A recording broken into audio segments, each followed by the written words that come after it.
Well, good morning, everybody. I hope that you've been having a good week. My videos have been a little slower lately, not because I have not been working on things. It's just that I've been working on them on different channels. So today, anyway, we're going to be looking at the providence of God. So there's some other videos that are out there. We just started a church YouTube channel that is called Emmanuel Baptist Sterling, and we are my pastor and I, lead pastor, Pastor Sean, and I just got done filming a video that is related to several different questions that we went and put up online. So go check that out if you're kind of interested in that. Also recorded a video with my older brother again about the grace of God. So always a good conversation with my older brother to work through some various theological issues. So for today, what we are focusing on is touching again on the providence of God and the will of God and how those two things are connected. So when we're talking about the providence of God, just to remind you, it's talking about how God is in control over all things, how God is the author of creation. God is the one who knows the end from the beginning. Whatever God wills to happen will happen. So God's providence is His working in creation to accomplish His ends. So one of the things that's often asked then is, what about all this evil that's in the world, or this suffering that's in the world? Um, how does God? How is God in control over that? How is God exercising His providence over those other areas of that we would be considered sinful? Well, the one thing that we know for sure is that God is not the author of sin. As it said in James 1:13, let no one say when he is tempted, I am being tempted by God, for God cannot be tempted with evil, and he himself tempts no one. The implication, of course, is that God is not the author of evil. God is not connected to evil whatsoever. So as far as God willing it to happen and of making it happen, no, God is not the author of evil in the world. God is not the one who's behind it. So the question then, of course, is why and how does God maintain His providence, maintain His will, and yet maintain that over evil? So that's a really good question when you begin to think about it, because it's like, well, yeah, on the one hand, I don't want to say that God is not involved when somebody chooses to do evil, but then on the other hand, you don't want to make God the author of it either. So how does God exactly relate itself to evil decisions that others make? Well, in this sense, this is usually when we begin to talk about God's will of permission. Essentially, it's this: is God knows that it will happen and allows it to happen, permits it to happen, but is not the author of it. One example of that is in Acts chapter 2, when Peter is talking to the crowd after the day of Pentecost. He goes ahead and says that this has been about the middle of this speech. He looks at the crowd and goes, "Hey, what's going on here was the will of God. Jesus's life, death, burial, resurrection. That was the will of God. But He was crucified at the hands of sinful man." So God used permitted what sinful men were doing to accomplish His own purposes. It's a unique, a very, and it's kind of might sound kind of complex, but it's basically God is allowing people to do what they're doing. He's permitting it. He is in control over them.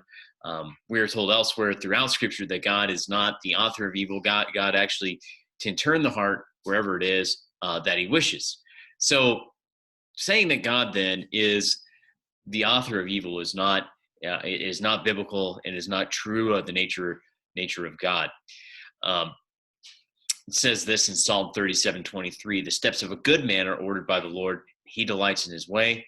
Um, God is consistently being presented as one who has a will over all things, even those that are evil. He's in control over figures like King Nebuchadnezzar, King Saul, some of these figures in Scripture that would be considered evil. But probably the best example of this is a biblical story that is related to us in the book of Genesis. In the book of Genesis, you guys probably know the story of Joseph, where Joseph is being persecuted by his brothers. His brothers are jealous of him. They look at Joseph and are envious of his position and his favor that he's experiencing with Jacob, the father, and they decide to kidnap Jacob, sell him into slavery. I mean, kidnap Joseph, sell him into slavery, and eventually he ends up in Egypt and in prison in a very dark situation. Now, eventually, if you guys remember the story, the Pharaoh has some troubling dreams. Joseph gets called out from prison to interpret those dreams, which he does interpret those dreams. And after he interprets those dreams, the Pharaoh, the Egyptian Pharaoh, elevates Joseph to essentially be the prime minister of the land, his second in command over the land of Egypt. Eventually, his brothers end up coming down to Egypt as well during a time of famine. And Joseph kind of puts them through a test to see whether or not their hearts have changed, which eventually he realizes that his brothers have changed. They reconcile. And then towards the end of his life, his father dies, Jacob dies, and the brothers begin to get a little bit worried about Joseph. They began to think like, right now what's going on in our lives, we have a feeling that now that dad's died, Joseph might be doing something. Joseph might attempt something that can cause our own destruction. So they approach Joseph and essentially apologize yet again for what they have done to him. And this is how Joseph replied. And I think this is interesting. This is what it says in Genesis chapter 50, starting in verse 19. Joseph said to them, his brothers, "Do not fear, for am I in the place of God? As for you, you meant evil against me, but God meant it for good, to bring it about that many people should be kept alive as they are today." Very interesting what Joseph is saying there. On the one hand, he does not deny what the brothers did was evil, and what they did was sinful and wrong. So Joseph is affirming that on the one hand, what they did was very wrong, and was evil. But then on the other hand, God is using that evil to accomplish his own purposes, to bring about good, in this case, the rescue of Joseph's extended family, Joseph's brothers and family, and he's able to have kept them alive during this time of famine. So in this, you have on the one hand, God's will of permission, his allowing the brothers to behave the way that they did, out of envy and sin. So he allows them to do that. He permits them to do that. But then on the other hand, God has a decretive will, what he wants to accomplish as a result of that he also is able to do. So it's a very encouraging thought when you begin to unpack it. Initially, it might seem kind of it can seem kind of frustrating and complex initially, but after you begin to meditate on it, it's actually very encouraging to know that there is no decision, nothing that happens that is outside the will of God. God has a plan and a purpose for everything, including the evil that you might be experiencing.